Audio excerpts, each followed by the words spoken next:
about to start taking the transmission apart. I'm going to make a few videos because a bunch of people asked for it if I get to any steps that are tricky. But basically the procedure is pull the belt cover, pull the clutches. This part of the frame removes. This part of the frame also removes. I don't know if I'm going to take it out. I'm probably going to leave it in place. I'm going to try to rebuild the training in the bike. That's what was suggested to me by a buddy, and gave me some good feedback on this. You unbolt the drive shaft, slide it out of the way, and it looks pretty straightforward. If you do it in the bike, you can leave all this in the same spot. I've got to pull that apart anyways to do my pinion plate at the front drive shaft, but it's a pretty compact transmission because it uses chain, so it makes it real tiny and light and stuff, but all the actual gears are right here, and so that's where I'm going to be swapping stuff around. If you guys want to see the ground clearance on this thing, got some questions on this. Under the center of the bike, 12.5 inches of ground clearance. Pretty shitty for a bike that's a purpose-built mud bike on 29.5 Outlaw 2s. Under the back hitch is pretty decent, like 15 inches. So if you're on a water wheelie, you've got a ton of ground clearance. You let the bike sit down flat, you're going to get bellied out. Which, this bike has so much power, it should almost always be on a wheelie, right? You don't really need the front wheels. And under the front, you're looking at about 15.5 inches, but it does start to slope down right there when it goes under the motor. About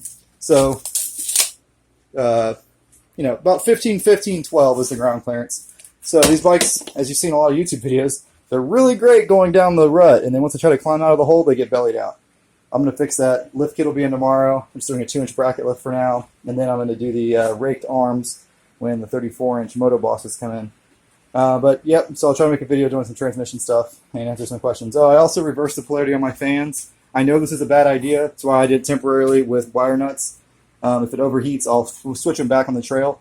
But as you can see, they left this part empty. So they're really not counting on these fans to do that much work. They're counting on the natural, heat rising thing to cool this bike down mostly. It's such a big, thick radiator, and it stays so clean with that brilliant shroud that I don't think I'm going to have an overheating issue. But if I do, I'll switch the polarity. And then what I'll do is I will either cover this so all this air gets forced through the radiator, or I'll add another fan here. You have the heat blowing down, because there are holes up in here where the heat can come through, and I'd rather the heat blow down here and go underneath the bike than go right across me. I'm pretty motivated to start taking it apart. This cover comes off real easy, just a couple of tens and this side frame support. But what doesn't come off easy is this bolt. First of all, that bolt is left-hand thread. Very good to know. Second of all, you can't put your puller in the bolt until you remove the axle, because this bike has the weird situation where the axle is very close to the clutch. Pretty crazy layout, but once you get that out, you can easily slide your puller into the primary clutch to get your primary clutch out. But, like I said, got to pull the axle first, which isn't a big deal because you should often pull your axles to grease up your splines in there. This bike is super cherry, there's never been any mud, obviously, so my axle slid right out. I used the method of using the knuckle as a slide hammer, and yeah, it came right out. The axle's in good shape, boots look good, grease looks good, but yeah. So basically I just pulled 2 bolts and the brake caliper, slid the axle out. It took a few minutes, but it is funny that to remove your primary clutch easily, you have to remove the axle. Transmission is split. Honestly, this isn't much more work than doing a gear reduction on a Honda, in case anyone's trying to attempt this. The tricky part will be splitting apart these shafts to change the gears. You need a puller and stuff, but to get the clutch off, you really should buy the puller. I made one. Don't recommend doing that. You could risk damaging this component right here. I'd like to take risk. Look how big that drive chain is. That's the high-lifter drive chain. So this is where most of your gear reduction comes from. This giant sprocket right here and this little sprocket up here. That gives you your 29% gear reduction. The transmission open, I'm going to explain a few things. To get this drive shaft off, I don't know if I said it's just 4 bolts. Pretty easy. Use an Allen wrench. Get a puller to get that off. Pretty easy. Zip out all of the Torx that hold the belt back cover on. This is right-hand thread, that's left-hand thread, and then a bunch of 12mm bolts hold the case together. You do have to remove the transmission mount over there. This little guy, it's pretty easy, comes right off, pretty self-explanatory. So here's how this transmission works. Power comes out of the engine into this shaft right here. Then it goes over to this shaft. This is not a gear reduction, it actually increases the gear ratio slightly. Then it goes into the belt. The whole reason for this 2 gears is just to get it far enough away to have the belt have enough spacing between the pulleys to get the desired belt reduction. Okay, so it goes from here in your primary clutch through the belt to your secondary clutch to this shaft. This is your transmission input shaft. All the high, low, and reverse happens back in here. Then it comes to this. This is your drive chain. Now, mine has a lot of slack in it. I don't know if that's good or bad or normal, but if anyone else does, can you tell me? And then I'll order a replacement if needed be. But that's got a lot of slack in it. So that's your drive chain. Giant ass chain. I can't imagine that it's stretched that much by now, but it's possible. Huge chain, huge sprockets. Then this goes to your rear diff. This goes to your front diff. Now, the high lifter gear reduction for low range, reverse, and high comes from this chain being bigger and these sprockets being different, right? That's your 29% reduction. There is an extra reduction for high range that is back inside there. That's what I'm getting rid of. I'm getting rid of the extra high range reduction. I do not want my bike geared 89% lower in high than a stock bike. 30% is plenty of gear reduction when you have a 78 horsepower bike.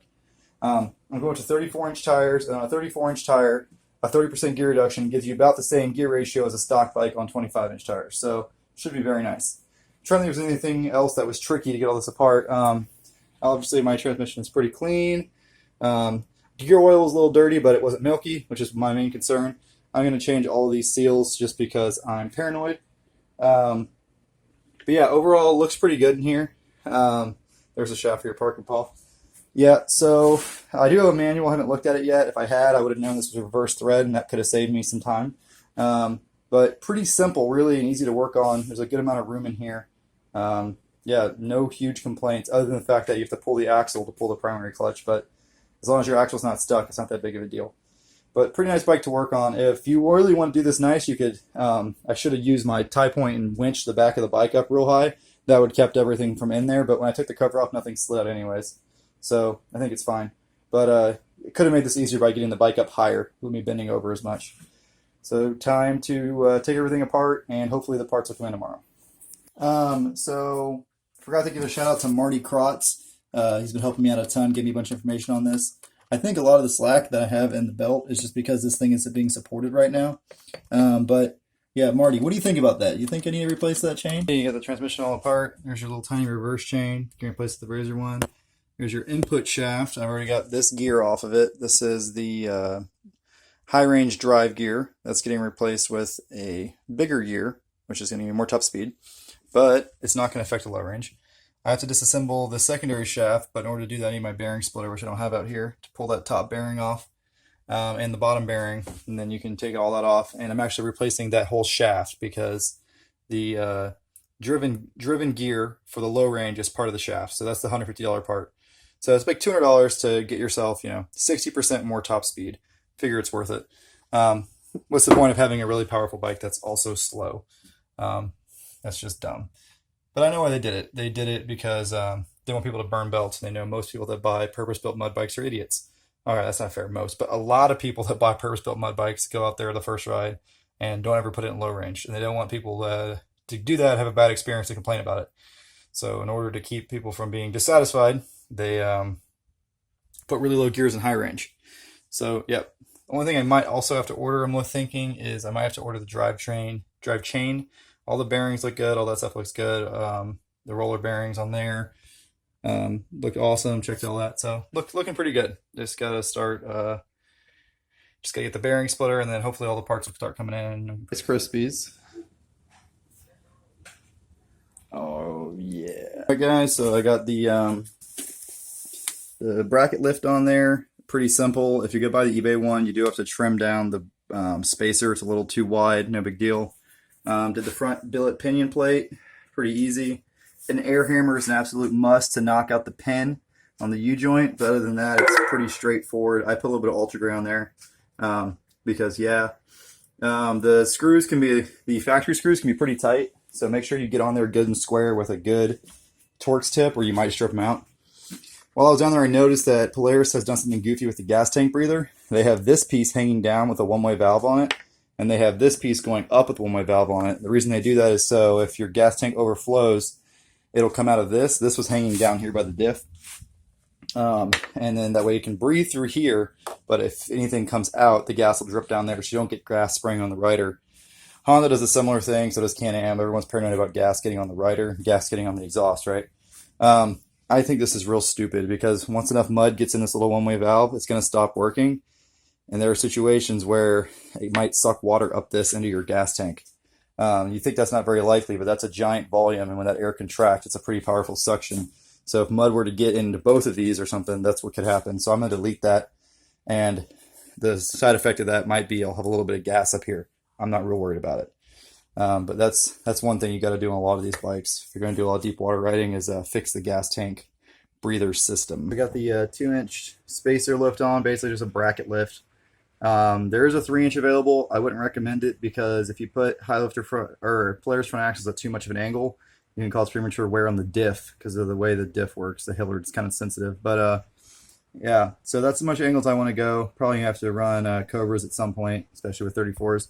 But it really woke the bike up a lot. Polaris has the axle angles on this thing very lazy from the factory, and that's because they don't want you to break axles, but it doesn't have enough ground clearance. So that looks way better. It actually gave me about 2.5, 3 inches, but I'm not on the bike yet, so it'll sag some. Also, I cranked my preload up to 1 from the stiffest setting. While you have all this apart, grease all your bushings and your pins because they're known to wear. This bike doesn't have hardly any wear on anything, but it's a good idea to grease all that. And also grease the splines on your pinion if you do your pinion plate. Those splines are important.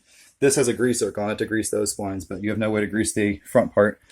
It has these 2 plastic covers on either side of the gas tank. I took them off, and I'm leaving them off because they don't look much better than the gas tank does. They're pretty ugly, and all they do is hold a bunch of mud up against the gas tank. So leaving those covers off, it makes it easier to clean and lets you get to your snorkels and stuff better.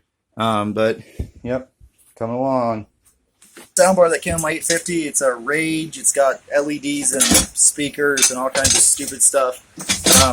It's got the mount to mount on top of the 850 radiator shroud and got all the wiring with it too.